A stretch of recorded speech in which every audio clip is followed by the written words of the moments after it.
Good evening, basketball fans, and welcome back to the channel. You won't believe what just happened in Game 1 of the NBA Finals. Tyrese Haliburton did it again.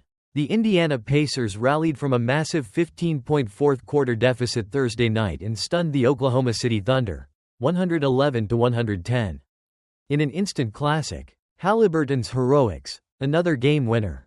Haliburton capped the furious rally with yet another clutch, game-winning shot, this time with a mere 0.3 seconds remaining on the clock. It was Indiana's first and only lead of the entire game, but 0.3 seconds proved to be just enough for the Pacers to secure the monumental victory. The Thunder's desperate inbounds alley-oop attempt on the other end failed, and the Pacers walked off the Paycom Center floor victorious, leaving a stunned Oklahoma City crowd in disbelief. We've just had to figure out how to win in so many different ways all year. Past 2 years, Haliburton told ESPN postgame. So many weird, different ways. Really proud of this group. We're a resilient group. We keep believing and we stay together. It ain't over until it's over.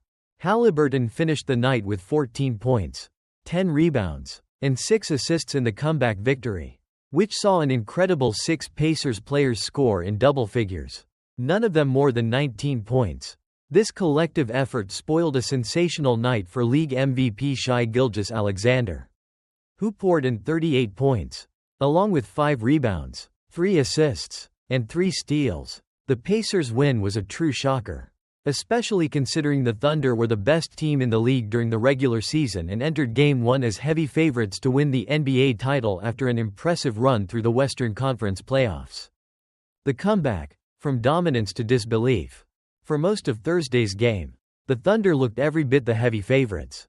Oklahoma City rode its trademark swarming defense to a dominant first half. They opened the first quarter by forcing 9 Pacers turnovers and allowing only 8 made Indiana field goals.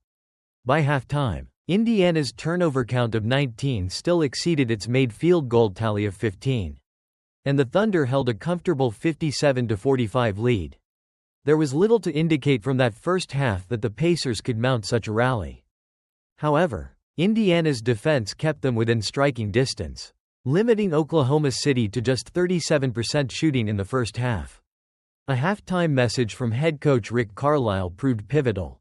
The good thing is, 19 turnovers. They only had 9 points off turnovers. Carlisle said in the Pacers' halftime locker room, "It's not the end of the world. We're right there. We've had a lot of really good looks at threes. Some of them haven't gone in.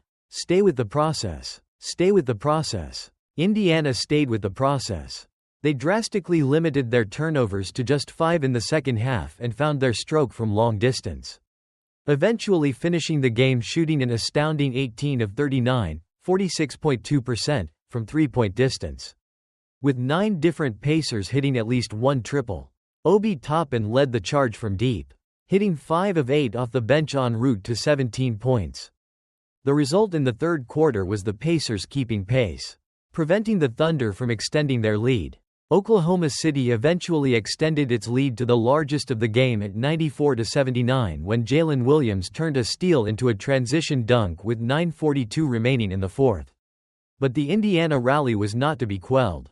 After a timeout, the Pacers responded with a blistering 15-4 run to cut Oklahoma City's lead to 98-94. Obi Toppin and Miles Turner hit 2 crucial threes each during this run, bringing the Oklahoma City crowd to the edge for the first time all night. The Thunder again extended their lead to 108-99 with a pair of Gilgeous-Alexander free throws, seemingly regaining control with less than 3 minutes remaining. But back-to-back threes by Aaron Nesmith and Andrew Nebard quickly cut the lead to 108-105. Pascal Siakam then pulled the Pacers within 110-109 in the final minute before a missed Gilgeous-Alexander jumper with 14 seconds remaining set Haliburton up for his ultimate heroics. Haliburton, the comeback king. What Tyrese Haliburton has done in these playoffs is truly remarkable. He's hit game winners against the Milwaukee Bucks, Cleveland Cavaliers, and now the Thunder, all capping spectacular comebacks. He even hit a shot to force overtime against the New York Knicks in a win in the Eastern Conference Finals. This shot, on the biggest stage in basketball, solidifies his reputation as one of the most clutch players in the league.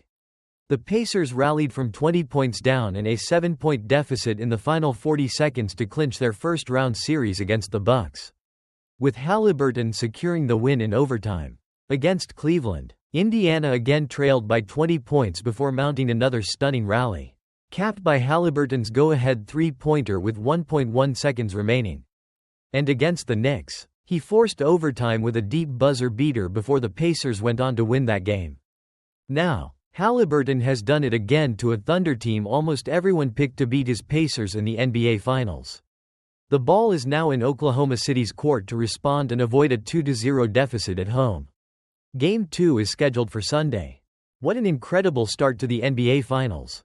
What was your favorite moment of the Pacers' stunning comeback? Let us know in the comments below. And don't forget to like this video and subscribe for more #NBA Finals news and #sports highlights. Alright, basketball fans, if you thought the NBA Finals would be a snooze fest, Game 1 just screamed, think again. Because Tyrese Haliburton did it again. The Indiana Pacers rallied from a shocking 15-point fourth-quarter deficit to stun the Oklahoma City Thunder, 111-110.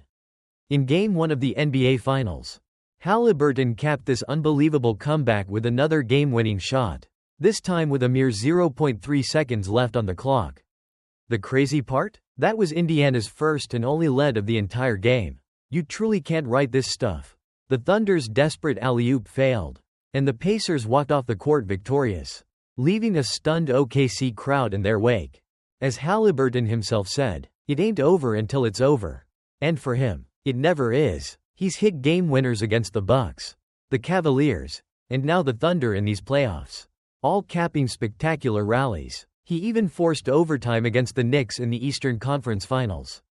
This guy's got ice in his veins and a highlight reel that's getting ridiculous. Haliburton finished with 14 points, 10 rebounds, and 6 assists in a true team effort, with 6 Pacers scoring in double figures. This win completely spoiled a sensational night for league MVP Shai Gilgeous-Alexander, who dropped 38 points. It also stunned a Thunder team that was the best in the regular season and heavily favored to win the title. For most of the game, OKC looked dominant, forcing 19 Pacers turnovers in the first half alone and holding a 57-45 lead at halftime. It looked like a blowout, but Coach Rick Carlisle's halftime message to "stay with the process" clearly resonated. The Pacers cleaned up their turnovers in the second half and found their stroke from downtown, even when OKC stretched their lead back to 94-79 in the fourth. Indiana refused to quit. They went on a furious 15-4 run, fueled by Obi Toppin and Miles Turner hitting clutch threes. The Thunder kept trying to push back, even getting up 108-99 with less than 3 minutes left. But back-to-back threes from Aaron Nesmith and Andrew Nembhard kept Indiana alive. Then, with just 14 seconds left, SGA missed a jumper, setting the stage for Haliburton's heroics. The Pacers ended up shooting a scorching 46.2% from three, with 9 different players hitting from long distance. What Haliburton is doing in these playoffs is truly remarkable. He's led multiple 20-point comebacks, pulled off last-second miracles, and now he's done it on the biggest stage of all. It's up to Oklahoma City to figure out how to respond and avoid a 2-0 deficit at home in Game 2. Don't miss it.